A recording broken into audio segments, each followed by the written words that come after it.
আমাকে এক সময় বলতে যে হুজুর মাহফিলে লোকজন হচ্ছে না, আসতেছে না। আমি তখন মনে করলাম হয়তো কাজ কামের কারণেই লোকজন হচ্ছে না, কিন্তু এখন দেখতেছি বসার আর জায়গা নেই।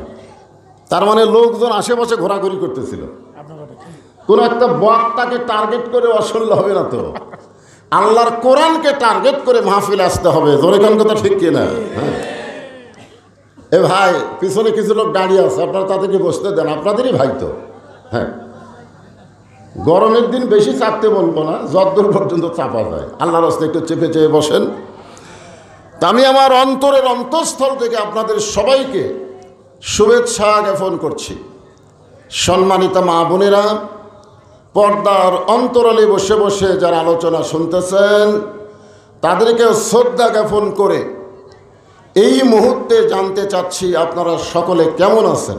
আলহামদুলিল্লাহ, আলহামদুলিল্লাহ রব্বিল আলামিন। সূরা ফাতিহার তাফসীর তো শুনলেনই, পুরোপুরি প্রশংসা করা লাগবে।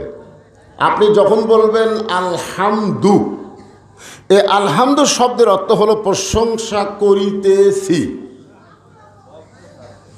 আপনি যখন আলহামদু বললেন তখন আল্লাহ কি বসে থাকে নাকি?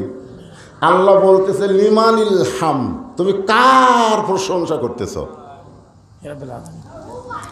তখন আমরা বলি লিল্লাহে, আমরা আল্লাহর প্রশংসা করতেছি।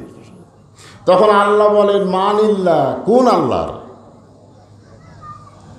এখনই তো সমস্যা। এটা আমাদের এক নেতা বলল যে 4 লক্ষ মানুষের আস্থা, আপনাদের এমপি সাহেবকে আস্থা বলল। কত জায়গা শুনি যে শেষ আশ্রয়, হ্যাঁ আশ্রয়স্থল বলে, এরকম বলে কি বলে না? এগুলো বলা সম্পূর্ণ মুশরিকি, বেদাত না, সম্পূর্ণ শিরকি। বলা যাবে? তো আল্লাহ কেন বলতেছে মানিল্লাহ, কোন আল্লাহ? কারণ আল্লাহ জানে এরকে মুখতে এক আল্লাহ, ভিতরে মেলা আল্লাহ, আল্লাহর হিসাব নেই। এরা মাঝে মধ্যে আবাদ দেখে বলে এবার আবাদ হচ্ছে না, খাবো কি? এদের বিশ্বাস আবাদই খাওয়ায়। এরা মাঝে মধ্যে আফসোস করে বলে লেখাপড়া শিখলাম, চাকরি বাকরি হচ্ছে না, চলবো কেমনে? বিশ্বাস করে চাকরি চলায়।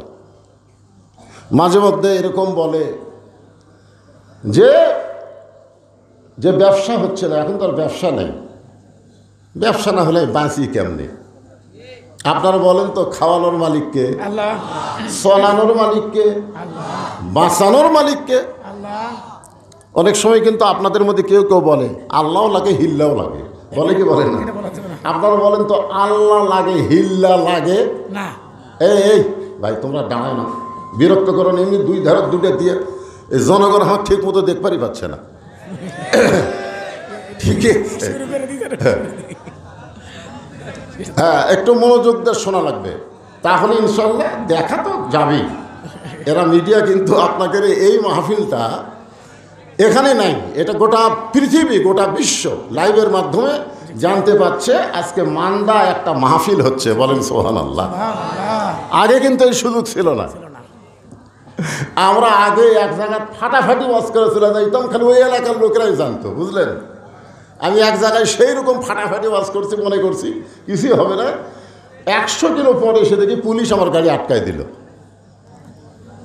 হুজুর কি কথা কই আইছেন, লাইভে সব দেখছি। আপনি সরকারের বিরুদ্ধে ওয়াজ করবেন আর সরকারের রাস্তার মধ্যে চলবেন, জেলখানার ঢোকা লাগবে। ধরে কোন খানার ঢোকা লাগবে? এই মিডিয়া যেমন ভালো, আবার বক্তাকে সাইজ করার জন্য একটা উপযোগী মাধ্যম, ঠিক কিনা কথা? তো যাই হোক, আমি এনাদেরকে বলবো আর ওটাউটির দরকার নাই, লাঠি খারাপ হয়ে গেছে, যা হচ্ছে হবে। তা আল্লাহ বলতেছেন কোন আল্লাহর প্রশংসা করো? সঙ্গে সঙ্গে আমরা বলবো রব্বিল আলামিন। আমরা এমন একজন আল্লাহর প্রশংসা করি যিনি হলেন গোটা বিশ্বের প্রতিপালক। তাহলে আশ্রয়স্থল, শেষ ঠিকানা দুনিয়ার কোনো মানুষ হতে পারে না। ধরে কোন কথা ঠিক? প্রশংসা হবে একমাত্র কার? আল্লাহ। প্রশংসার মধ্যে যদি আল্লাহর জায়গাতে অন্য একজনকে বসান তাহলে শিরক হবে। আল্লাহ সব গুনাহ মাফ করতে পারে, কিন্তু শিরকের গুনাহ আল্লাহ মাফ করবে না। ধরে কোন কথা ঠিক কি না? আপনি সব গুনাহ আল্লাহ মাফ করতে পারে। আল্লাহ কোরআনে বলেছে ইচ্ছা করলে আমি সব গুনাহ মাফ করব, কিন্তু আমার জায়গা তো অন্য একজনে বসায়া মাফ হবে না। এই জন্য প্রশংসা যখন করবো আদায়াতি না পুরোপুরি, যে আল্লাহ শারীরিক সুস্থতা দান করে মানসিক প্রশান্তি লাভের জন্য আজকের জান্নাতের বাগানি কবুল করেছেন, আমরা সে আল্লাহর উপরে খুশি না বেজার? তাহলে জবান খুলে সমস্যারে সকলে বলবো রব্বানা লাকাল হামদ, রব্বানা লাকাল হামদ হামদান কাসীরান হামদান কাসীরান তাইয়িবান তাইয়িবান মুবারাকান ফীহি। মুবারাকান ফীহি। আমরা এমন একজন আল্লাহর প্রশংসা করলাম যে আল্লাহ আমাদেরকে মুসলমানের ঘরে মুসলমান হিসাবে আমাদের কবুল করেছেন। খুশি না বেজার?